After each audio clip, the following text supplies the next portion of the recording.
Sayyid Hassan Nasrallah, the General Secretary of Lebanese resistance group Hezbollah, was assassinated by Israel in late September, sending shockwaves across the region and beyond. By the IDF's own admission, they had decided to assassinate Nasrallah because they realized he was never going to accept a ceasefire deal in Lebanon without a ceasefire in Gaza, something the overwhelming majority of the international community and the UN resolutions had been calling for a whole year. That's when they dropped 85 American-made bunker buster bombs, weighing 2,000 pounds each on Beirut to kill him, leveling 6 residential towers and killing dozens of civilians in the process.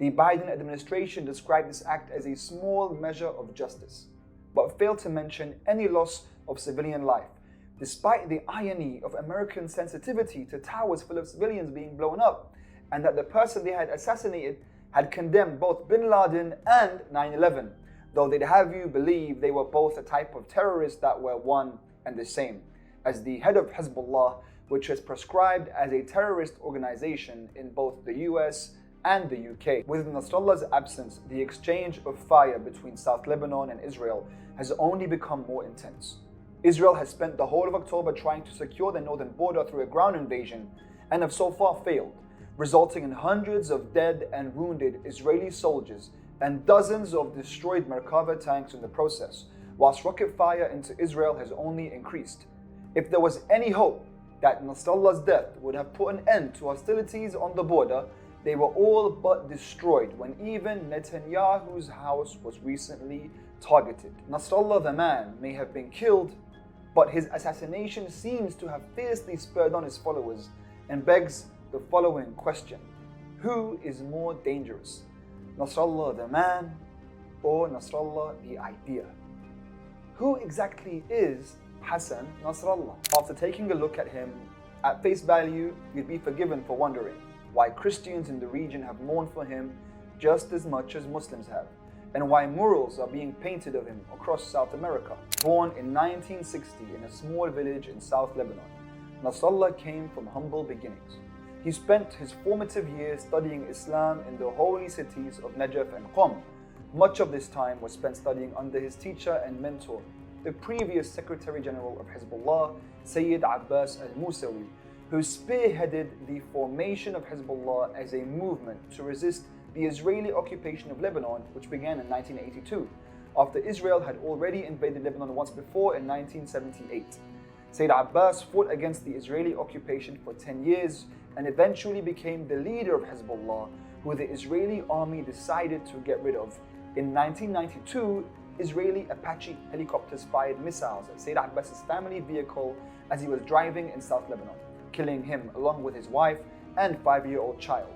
Israeli investigative journalist Ronan Bergman revealed that some Israeli military officials had at the time opposed the assassination, warning that Hezbollah is not a one-man show, and Musawi is not the most extreme man in its leadership, and that Musawi would be replaced perhaps by someone more radical.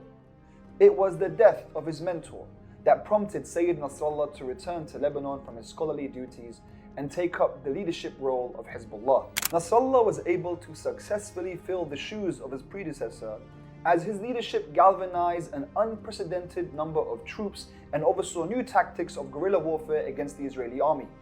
His legend began to grow after his 18-year-old son, Hadi, was killed in a battle on the southern Lebanese front in 1997, prompting Nasrallah to stand on live television immediately after the news broke out to convey how proud he was of his son to die while confronting his enemy, and that now he could finally face the parents of fighters who had fallen in battle with his head held high, as he had become one of them. As the years went on, Nasrallah developed a reputation in the Arab world for leading the only movement that was ever able to inflict a military defeat on the Israeli army. The first being in 2000, when Israel retreated from the Lebanese borders after occupying Lebanon for 18 years. The 25th of May became known as Liberation Day in Lebanon, which is now rooted in memorable scenes of the Lebanese people jubilantly returning to their villages, dancing in the streets, and freeing their family members from the Israeli prisons that they were held in 4 years. Hezbollah's second victory over Israel came in the 2006 33-day July war, in which Nasrallah broadcasted the destruction of an Israeli battleship on live TV whilst thanking his followers for their patience under Israeli airstrikes. Sayyid Nasrallah's iconic status in Lebanon became one of his most useful weapons during conflicts, as whatever damage was inflicted upon the people of Lebanon or their homes, they would often be interviewed and reply with Fidat Sayyid, meaning, may it all be sacrificed for him.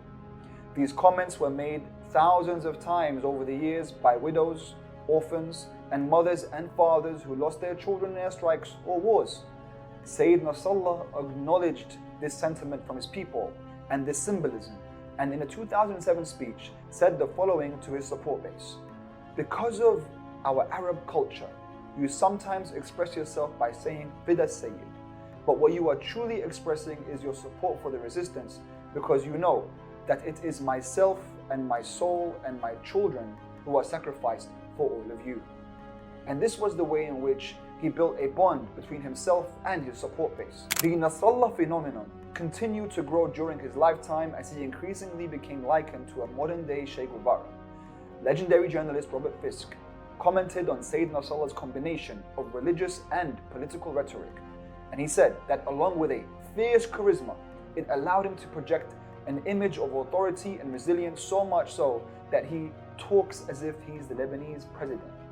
Edward Said also famously described him as a remarkably impressive man after meeting him. This aura is perhaps what prompted WikiLeaks founder Julian Assange to be so determined to have Sayyid Nasrallah as the first guest of his show in 2012, saying that he wanted to know why so many millions across the world called him a terrorist, whilst many other millions call him a freedom fighter. Nasrallah's unpopular role in Syria after the Arab Spring as an ally to Bashar al-Assad tainted his mainstream reputation in the wider Arab world. In an interview explaining his position, he acknowledged that there should be reforms in Syria and that he supported the legitimate concerns of Syrian citizens protesting, but that he couldn't allow for an anti-imperial government to be toppled after the protests were hijacked by the US and its allies, and watch Syria suffer the consequences that the world witnessed in Libya and beyond. He positioned himself in Syria as an enemy of ISIS, Al-Qaeda, and other extremist groups who were armed by the US and who Hezbollah ended up fighting against for years.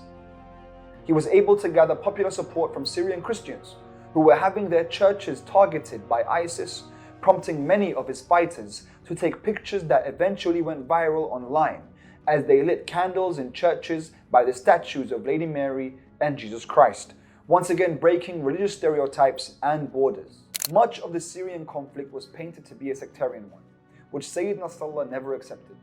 His positions on Palestine and Gaza, as well as his unifying rhetoric, where he would often offer respect to the symbols and revered personalities of the Sunni world, were often cited as evidence of his work to promote Islamic unity beyond Sunni Shia sectarianism. Perhaps the most evident proof of this is the cooperation between the Palestinian Sunni group Hamas and Lebanese Shia group Hezbollah after October the 7th. Hezbollah began its operations against Israel on October the 8th to, as they described it, lighten the load on the Palestinian resistance and lead a large concentration of the Israeli army away from Gaza to the Israeli-Lebanese border. Since his assassination in late September of 2024, the Muslim world has seen an increasingly unified stance, as the leader of millions of Shia Muslims is regarded to have given his life in defense of Sunni Muslims in Gaza, putting to bed the whispers of sectarianism through his very death. Rather than weakness or defeat, Nasrallah's absence has so far served only as a catalyst for Hezbollah to fight Israel more intensely than ever before,